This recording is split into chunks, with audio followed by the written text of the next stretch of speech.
Salut tout le monde, c'est Ted de Japan, j'espère que vous allez bien. Donc voilà, petite vidéo aujourd'hui improvisée. Vous devez bien vous en douter que je n'ai pas forcément le temps de faire de la vidéo en ce moment parce que je viens juste d'emménager à Hokkaido et ben j'ai pas mal de choses à faire. Donc entre changer les papiers, enfin le permis, la carte d'identité, trouver une voiture aussi parce que bien évidemment Hokkaido c'est dur d'y vivre sans avoir une voiture parce que c'est pas, il n'y a pas autant de transport qu'à Tokyo. Aujourd'hui j'ai décidé de faire cette petite vidéo particulière pour vous. Donc qui sera pas forcément en rapport avec le Japon, mais j'espère que ça vous aidera à avancer dans tous vos projets, tout ce que vous entreprenez. Donc voilà, j'ai reçu pas mal de commentaires concernant mon matériel vidéo, qu'est-ce que j'utilisais, blablabla, enfin plein de questions là-dessus. Donc je me suis dit ça serait peut-être cool de vous montrer ce que j'utilise. Gardez quelque chose en tête, c'est que même si je vous donne tout le matériel que j'utilise et que vous utilisez le même matériel, cela ne voudra pas dire que vous aurez la même qualité de rendu que moi, parce que chacun a sa patte personnelle. Je veux dire, au niveau de la colorimétrie, comment je retouche mes images, comment je filme. Il faut savoir aussi que j'ai développé une certaine oreille musicale, si on peut dire ça comme ça, parce que j'ai été pro breakdancer. Donc voilà, j'ai l'habitude de danser sur la musique, sur le rythme et tout ça.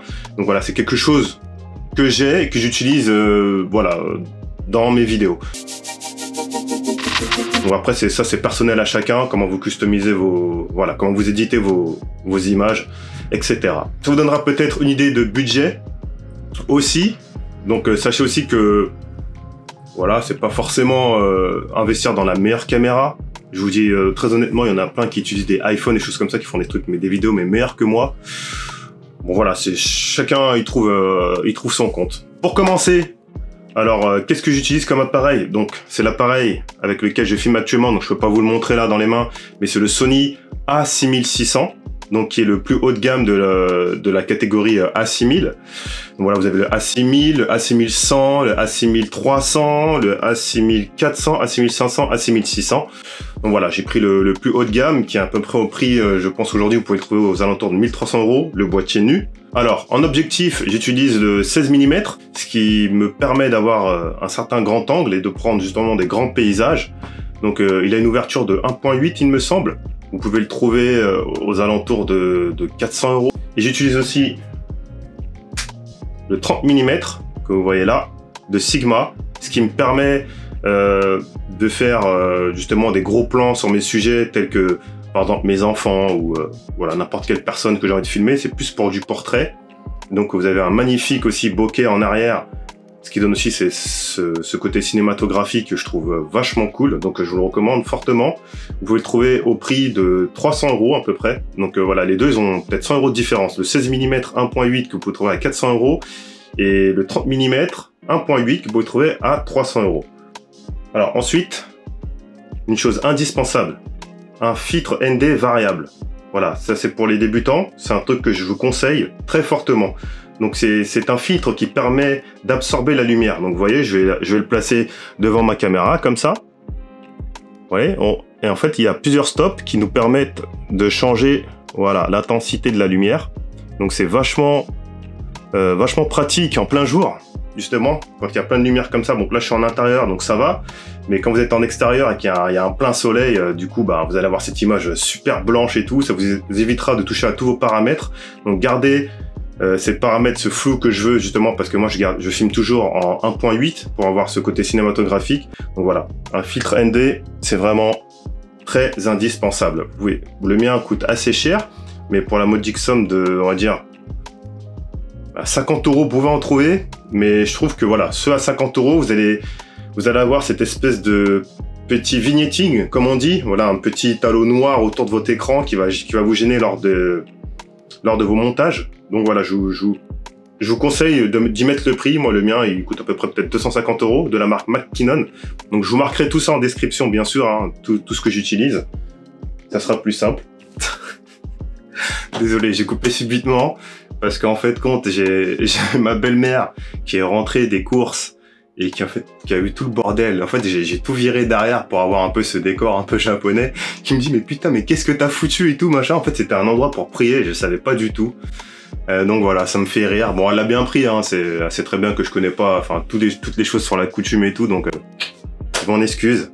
Donc voilà, pour reprendre là où j'en étais, donc un outil indispensable, une gimbal. Voilà, Là, ce modèle-là, c'est de la marque Zhiyun, le Weebill S, qui est pour la somme de 350 € à peu près.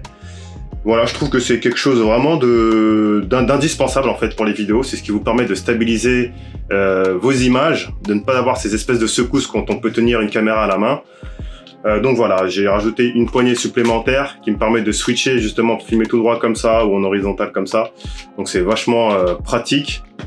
Après, il y a plein d'accessoires que vous pouvez acheter. Donc j'ai acheté ces petits clapets qui me permettent justement de fixer les poignets assez rapidement, parce que normalement c'est quelque chose que vous devez visser. Donc en fait, normalement vous avez cette poignée là, vous voyez, qui se dévisse comme ça, que vous devez visser ici. Voilà, ça prend un petit peu de temps. Vous voyez, justement, c'est des choses qui font perdre du temps. Voilà. Et ce petit, je sais pas comment on peut appeler ça, mais clapet, je sais pas. Vous avez juste à le tirer comme ça, voilà. Et c'est quelque chose que vous pouvez enclencher assez rapidement. Et donc vous allez gagner du temps sur le terrain. Et c'est quelque chose de, bah voilà, vraiment de très pratique. Et voilà, j'ai encore, vous voyez, je peux juste en le tirant comme ça, je peux enlever la poignée.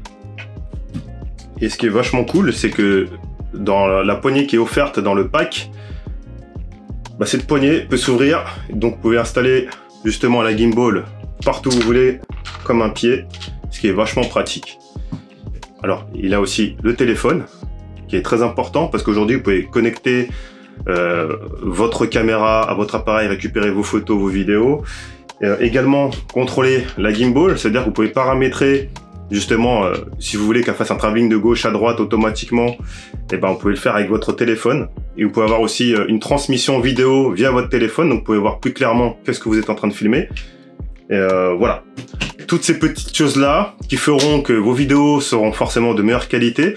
Donc, comme vous voyez bien, hein, c'est pas non plus, j'ai pas non plus un gros matos excessif. Franchement, ça doit peut-être le tout au total, je dois en avoir peut-être pour à peu près 3000 €, quelque chose comme ça. Donc vous allez dire pour certains, oh, 3000 €, 3000 €. Non, mais si vous savez, les vrais vidéastes, le budget qu'ils mettent dedans, sachez que même mon boîtier là, 1200 €, c'est vraiment petite gamme. Hein. Il y en a qui vont mettre 3000 € dans un boîtier, comme vous avez le Sony A7S3, voilà, qui est à peu près presque 4000 €, quelque chose comme ça, juste le boîtier nu. Enfin voilà, et j'arrive à faire, vous voyez, autant de qualité que eux.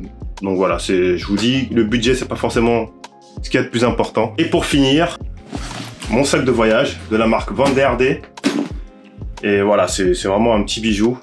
Il coûte à peu près 300 €. Après, ça dépend quel volume vous voulez prendre. Moi, j'ai pris le petit volume, je crois que c'est 21, quelque chose comme ça. Et voilà, comme vous pouvez le voir, vous pouvez mettre vraiment tout ce que vous voulez dedans. Donc du drone, une gimbal, vos objectifs, la caméra, enfin tout ce que vous voulez. Il y a des poches partout. Vous pouvez même customiser la façon dont vous voulez mettre votre matériel. Vous pouvez même mettre votre ordinateur portable sur cette poche-là. Et comme vous pouvez le voir, donc une chose que j'aime bien, c'est qu'on a toujours tendance, vous voyez, à mettre ce côté du sac à dos au sol. Et là, ce qui est cool, c'est qu'on met cette partie-là au sol afin d'ouvrir le sac comme ça. Et ce que je trouve vachement pratique, ça permet de ne pas salir en fait cette partie-là qui est importante parce que c'est celle qu'on porte sur notre dos.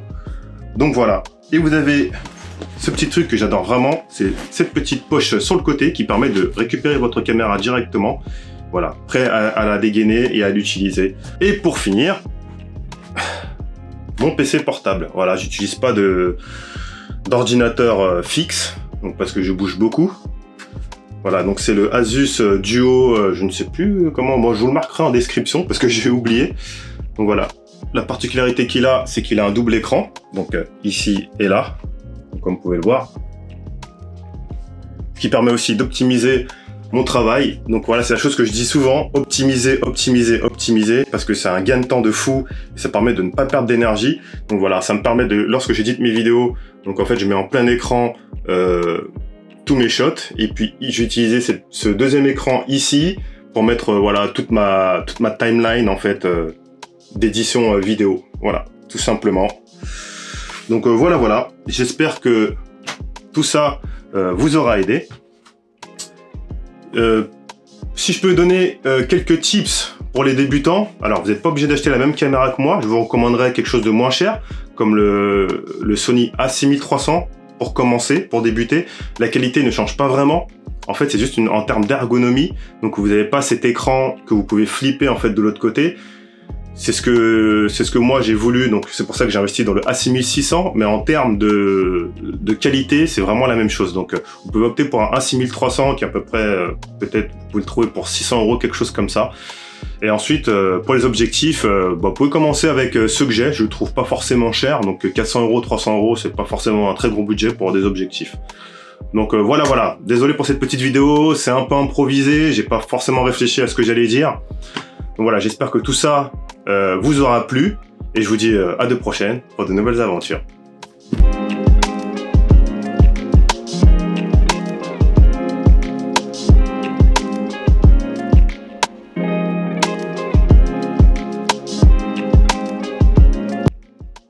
C'est quoi? Allez, je vais te dire un petit secret, viens ici. Trêve de plaisanterie, juste un petit tips pour les débutants, ceux qui ne s'y connaissent pas en vidéo, bien sûr. Donc il y a une règle très importante qu'il faut respecter. C'est le nombre d'images par seconde. Donc en gros, quand vous filmez à une cadence de 25 images par seconde, il est important de mettre votre obturateur au double du nombre de frames par seconde que vous utilisez. Donc si vous utilisez le mode 25 images par seconde, il est important de mettre votre obturateur à 1/50e. Donc pareil, si vous faites du slow motion, donc si votre caméra peut filmer à 120 images par seconde, donc vous doublez, donc vous mettez à 1/240e, ça n'existe pas, donc vous allez mettre la valeur qui est au-dessus, qui est 1/250, il me semble, 1/250e. C'est une chose qui vous permettra de ne pas avoir cette petite image saccadée que vous voyez de temps en temps. Donc voilà, il y en a beaucoup qui ne font pas attention à ça, et quand ils filment, quand ils récupèrent la vidéo sur leur ordinateur, bah, putain, pourquoi c'est un petit peu saccadé et tout machin. Et ben voilà, c'est tout simplement parce qu'il est important de mettre votre obturateur au double du nombre d'images par seconde que vous avez paramétré. Voilà, j'espère que ce petit tips vous aidera. C'est cadeau.